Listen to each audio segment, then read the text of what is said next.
जागरणी यात्रा के उद्घोषक महामती प्राणनाथ जी महापुरुष किसी व्यक्ति का नहीं अपितु चरित्र, स्वभाव और प्रकृति का नाम है। ऐसे स्वभाव जो दीन दुखियों पर करुणा की वर्षा करता हो, जो अन्याय के विरुद्ध ताल ठोक कर खड़ा होता हो, जो अत्याचारी को सद्मार्ग पर लाने का प्रयत्न करता हो, जो भेदभाव और अपने पराये से उठकर मानवता के कल्याण का संकल्प लेता हो। यह स्वभाव किसी काल, स्थान और वर्ग का मुखापेक्षी न होकर कालातीत और सर्वकालिक है, अक्षर और शाश्वत है। ऐसे ही स्वभाव को हम महापुरुष कहते हैं। महामती प्राणनाथ जी ऐसे ही महापुरुष स्वभाव के धनी थे, जिन्होंने अपनी सतत साधना, ज्ञान और कल्याण भावना से समाज में सुख, शांति, सम्मान और सद्भाव की प्रतिष्ठा के लिए निरंतर प्रयास किया। जन जन को जगाने की चेष्टा की, जागृति को सिद्धि का सोपान बनाया। साधु वो हैं, संत वो हैं, महापुरुष वो हैं जो दूसरों के लिए जीता हो, जो दूसरे के लिए कल्याण करता हो। इसलिए तो व्याकरणिकों ने व्याकरण में कहा, साधु कौन है? परम कार्यम साधोति आशा साधु, जो दूसरे का कल्याण करता है, दूसरों के दुख को अपना मानकर मुक्ति का प्रयास करता है। संत तुलसीदास जी ने संत स्वभाव को परिभाषित करते हुए लिखा, निज दुख द्रवई सुभग नवीता, पर दुख द्रवही संत सुकुनीता। पर सुख से द्रवित होने वाले स्वामी प्राणनाथ जी ने धर्म, साधना, समाज और चिंतन को सामान्यता तथा एकाग्र के धरातल पर प्रतिष्ठित करने की चेष्टा की। मानव एकता उनका लक्ष्य रहा। मानव के विरुद्ध द्रोह करने वालों, सामाजिक शांति को नष्ट करने वालों, एकता को खंडित करने वालों को उन्होंने कभी अच्छा नहीं बताया, कभी अच्छा नहीं कहा, अपितु समाज को सचेत करते हुए उन्होंने उनके विरुद्ध सक्रिय होने का आह्वान किया। राजपूतों को, राजाओं को उनके धर्म निर्वाह के लिए प्रेरित करने के पीछे उनकी यही भावना थी, ताकि आतताइयों को कुचला जा सके। इस वीडियो में हम प्राणनाथ जी के कुछ विशेष चौपाइयों के माध्यम से धर्म सिद्धांतों को समझने का प्रयत्न कर रहे हैं। तो दो चार सिद्धांत, वैसे तो श्री प्राणनाथ जी के बहुत सिद्धांत हैं, किंतु दो चार सिद्धांतों को हम आज समझने का प्रयत्न कर रहे हैं। तो पहला सिद्धांत क्या है? तो कहते हैं सब अंग इश्क, यानी प्रेम का मार्ग। प्रेम से ही परमात्मा को पाया जा सकता है, उनका सिद्धांत है। महामती प्राणनाथ जी एकांत साधना के आग्रही थे। वे उन क्रांतिकारियों, महापुरुषों एवं मनीषियों में से ये थे जिन्होंने मुगल शासक के आतंक और दुराग्रहों के बीच समाज को सतमार्ग पर चलने और अपना कर्तव्य निभाने का आह्वान किया। धर्मों की छिछालेदर करने वाले विखंडवादियों से उन्होंने स्पष्ट कहा है, बाहरी प्रदर्शन, पाखंडों और संप्रदायों से ब्रह्म की प्राप्ति संभव नहीं है। स्नान, व्रत, पूजा, अजपा, जाप, माला, वस्त्र आदि सब व्यर्थ है। मुख्य बात है प्रेम, दूसरों का हित, निषिद्ध वस्तु का परित्याग, अहंकार से मुक्ति।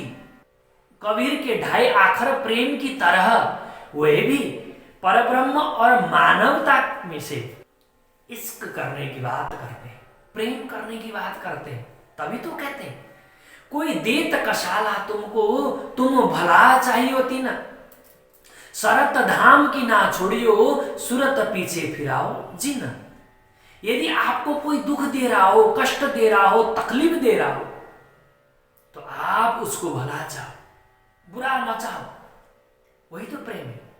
यूं तैयारी कीजियो, आगू करनी है दौड़, सब अंग इश्क लेके निकसो ब्रह्मांड फोड़। वही प्रेम के माध्यम से ही इस 14 लोक रूपी ब्रह्मांड को फोड़ करके आगे हमें निकलना होगा। जब तक अहंकार का परित्याग नहीं होता, तब तक परम तत्व की सिद्धि नहीं होती।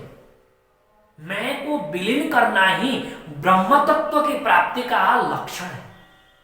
जब मैं था तब हरि नहीं, अब हरि मैं नहीं वाली बात भी प्राणनाथ जी करते हैं। बक्का चाहे सो फना होए, बिना फना बक्का ना पावे कोई। दुखों के मार्ग से ही प्रिय की प्राप्ति हो सकती है। दुख और दुखियों को अपनाओ तो सांसारिक सुख का भ्रम समाप्त हो जाएगा, सत्य ब्रह्म प्रत्यक्ष होगा। दुख मिलाता है, सुख बुलाता है। इसलिए उन्होंने कहा किरंदन में जाकर, दुख से प्योजी मिलसी, सुखे न मिलिया कोई। परमात्मा को प्राप्त करना हो तो दुख से ही होगा, सुख से नहीं होगा। अपने धनी का मिलना सो दुख ही से हो। परमात्मा से मिलना तो दुख से ही होगा। दुख में सुमिरन सब करे, सुख में करे ना कोई, वही वाली बात है। ये प्राणनाथ जी की पहली सिद्धांत है। तो दूसरी सिद्धांत क्या है? कहते हैं हिंदू कौन, मुसलमान कौन। देखिए, उन्होंने जाति पाति से ऊपर उठकर सच्चे हिंदू और मुसलमान को परिभाषित किया है।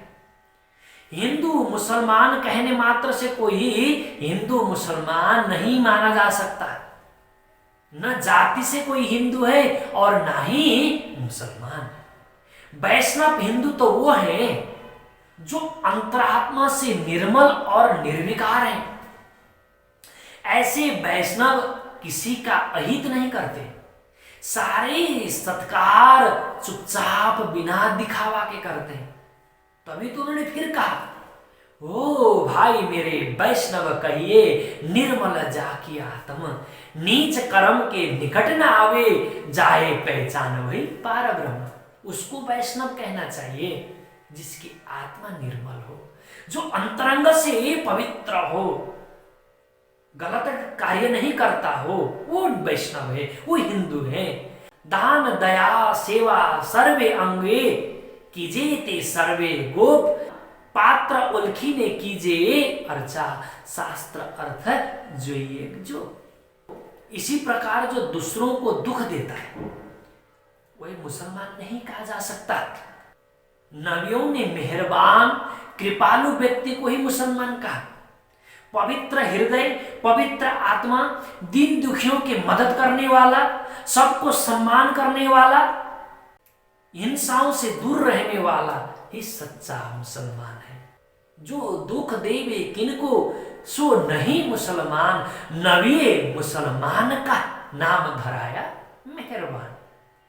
इसलिए जो दीन दुखियों पर जो दया करता है, अत्याचारियों का दमन के खिलाफ बोलता है, वो मुसलमान हो सकता है। इसलिए प्राणनाथ जी का ध्येय है कौन हिंदू कौन मुसलमान। और प्राणनाथ जी अगले सिद्धांत का प्रतिपादित करते हुए कहते हैं, सो ही खुदा सो ही ब्रह्मा। नाम के पीछे व्यक्ति पड़े हैं, नाम के वशीभूत हुए पड़े हैं। परमात्मा को किसी नाम से पुकारो, इसमें कोई आपत्ति नहीं। महामती प्राणनाथ जी ने बिना भेदभाव के सारे ग्रंथ, धर्म ग्रंथों का, ज्ञान ग्रंथों का श्रद्धा पूर्वक अध्ययन करने का उपदेश दिया है। उनकी मान्यता है कि ज्ञान ग्रंथों के अध्ययन से आत्मिक सुख की प्राप्ति होती है। ज्ञान ग्रंथों का सही मर्म न समझने पाने के कारण ये नाना प्रकार के विवाद उत्पन्न होते हैं। वस्तुतः उनमें कोई अंतर नहीं है। वेद आया देवन पे, असुरों पे पुराण। धर्मशास्त्र, हिंदू धर्मशास्त्र, वेद इत्यादि ग्रंथ, वेद यानी ज्ञान, ये कहाँ आया? तो कहते देवन पे, देवताओं के पास आया, मनुष्य के पास आया। पर कहते हैं असुरन पे कुरान। कुरान कहाँ आया? तो कहते हैं राक्षसों के पास आया। इसलिए अर्थ समझने की आवश्यकता है। स्वार्थ केंद्रित साधना एवं व्यक्तिगत ज्ञान को दूर करने के लिए ही तारतम्य ज्ञान का अवतरण हुआ। तारतम्य ज्ञान का बोध होते ही सारे भेद समाप्त हो जाते हैं। तारतम्य का आश्रय है सम्मान, सामन्वय, सतत संतुलन, तालमेल, दुराग्रह और पूर्वाग्रह से मुक्ति। तारतम्य ज्ञान ही प्राणनाथ जी का ज्ञान साधना का सार है। यही तारतम्य परब्रह्म की कुंजी है। इसको जानने वाले आत्मा स्वयं जागृत होकर दूसरे को भी जागृत और अमर बनाती है। ये कुंजी बल अपार है, जासो पाया अपार, लिया हक का दिल गुज इसका जिन को कहूं न शुमार। इसीलिए प्राणनाथ जी ने कहा। अब हम अगले सिद्धांत की ओर बढ़ रहे हैं और अमल करने वाले सिद्धांत है। पहले आप पहचानो रे, ये महामती के मुख्य प्रमुख सिद्धांतों में से एक है। महामती के अनुसार सबसे अच्छा है कि भेदभाव, पाखंड, दिखावा, अहंकार छोड़कर स्वयं को पहचानने का प्रयास किया जाए। जब स्वयं से पहचान हो जाएगी तभी सत्य को पहचानना संभव होगा। इसलिए वे बार बार आग्रह करते हैं, पहले आप पहचानो रे साधो, पहले आप पहचानो। बिना आप चिन्हे पार ब्रह्म को कौन कहे मैं जानू। मानव जीवन पाकर भी बिना सत्य को जाने, पाप कर्मों में लगे रहना जीवन को बर्बाद करना है। अतः पापों और दुराचारों से बचकर जनहित को ही अपना लक्ष्य बनाओ। जनहित में ही अपना भी हित निहित है। जनहित और सत्य का मार्ग कठिन है, क्योंकि वह मार्ग व्यवस्था के सहज प्रवाह के प्रतिकूल जाता है। कठिनाइयां कष्टप्रद होकर भी व्यक्ति को ऊपर उठाती है, जिनका अंतिम परिणाम सुखद होता है। धर्म तना सुख भोगो वो, पाप तना लेव दुख। अगिन 84 लाख भोग भी अंत्य आव्या मनुख। 84 लाख योनि भोगने के पश्चात मनुष्य योनि प्राप्त हुआ है। इसलिए अगले सिद्धांत इसी पर आधारित है। देह मानको खंड भरत लो। स्वामी प्राणनाथ जी ने जीव जगत, माया, सदगुरु, अवतार, सृष्टि, आत्म विस्मृति आदि अनेक विषयों के बारे में तो अपने विचार व्यक्त किए ही हैं। उन्होंने अपना देश प्रेम, राष्ट्रीयता, हिंदी, हिंदू और हिंदुस्तान के प्रति अगाध और अखंड निष्ठा भी बार बार व्यक्त की है। वे मानते हैं कि भारतवर्ष में जन्म पाना परम सौभाग्य की बात है। तभी नीतियों में भी आया, दुर्लभम भारतीय जन्म मनुष्यम तत्र दुर्लभम। यदि यहां जन्म लेकर भी, यानी भारत में जन्म लेकर भी, भारत यानी भारतवर्ष में जन्म लेकर भी जीवन को सार्थक न बनाया गया तो जीवन ही निरर्थक हो गया। भारतवर्ष के प्रति उनकी यह सम्मान भाव वंदनीय है। वो कहते हैं, वृथा का निगमोरे पामी पदार्थ चार, देह मानको खंड भरतनो श्रेष्ठ कुली सिरदार। महामती हिंदुस्तानी को ही अभिव्यक्ति का माध्यम मानते हैं। देसिल बयान सब जन मीठा। कबीर साहिब की तरह स्वामी प्राणनाथ जी महाराज भी मानते हैं कि सबकी मिलीजुली भाषा हिंदुस्तानी ही सर्वजन प्रिय भाषा है, अतः इसका ही प्रयोग किया जाना चाहिए। बहुत सरल भाषा है हिंदी, तभी वो कहते हैं हिंदी भाषा के विषय में, बिना हिसाबे बोलियां मिने सकल जहान, सबको सुगम जान के कहूंगे हिंदुस्तान। बड़ी भाषा यही भली जो सब में जाहिर, करने पाक सबन को अंदर माहे बाहिर। इसलिए हिंदी का उपयोग उन्होंने अपनी वाणी में की।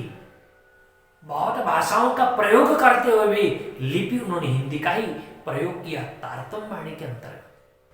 अब अंतिम सिद्धांत की ओर हम जाए। उनकी सिद्धांत है जगाऊं बांधे जूथ, कर देऊं सत सुख।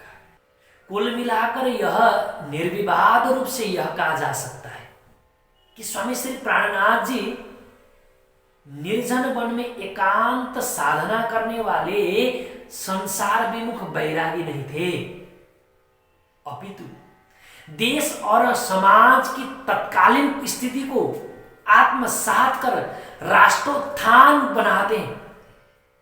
एक और शुद्ध आचरण, साधना और आत्मज्ञान की महत्ता का प्रतिपादन कर मनुष्य को परम तत्व को पाने का उपदेश दिया, तो दूसरी ओर छत्रसाल जैसे महापुरुषार्थी बुंदेला को देश समाज तथा धर्म की रक्षा के लिए प्रेरित किया।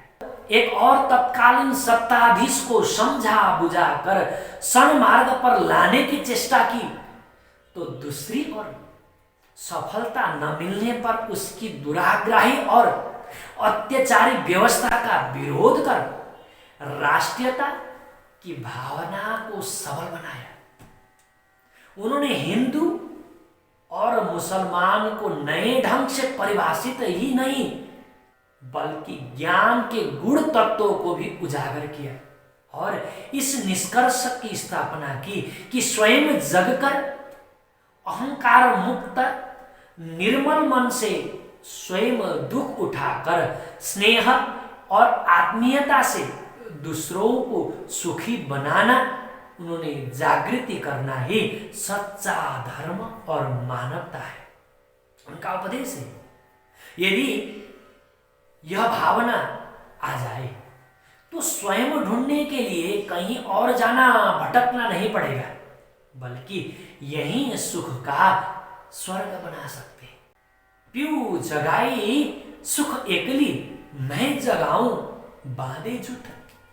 ये जीमी झूठ दुख की सो कर दो सत सुख। उन्होंने कलश ग्रंथ में जाकर के कहा, आज जब चारों ओर भेदभाव, भ्रष्टाचार, दुराग्रह, विखंडन और सांप्रदायिकता की आग धधक रही है, तब स्वामी प्राणनाथ जी निर्देशित उस मानवता के मार्ग का अनुसरण करने की महती आवश्यकता है, ताकि समता, एकता और सद्भावना से स्नेह और आत्मीयता का वातावरण निहित हो सके। ये प्राणनाथ जी के कुछ सिद्धांत है। उनका सिद्धांत तो बहुत है, कहते हैं ना, हरि अनंत, हरि कथा अनंत।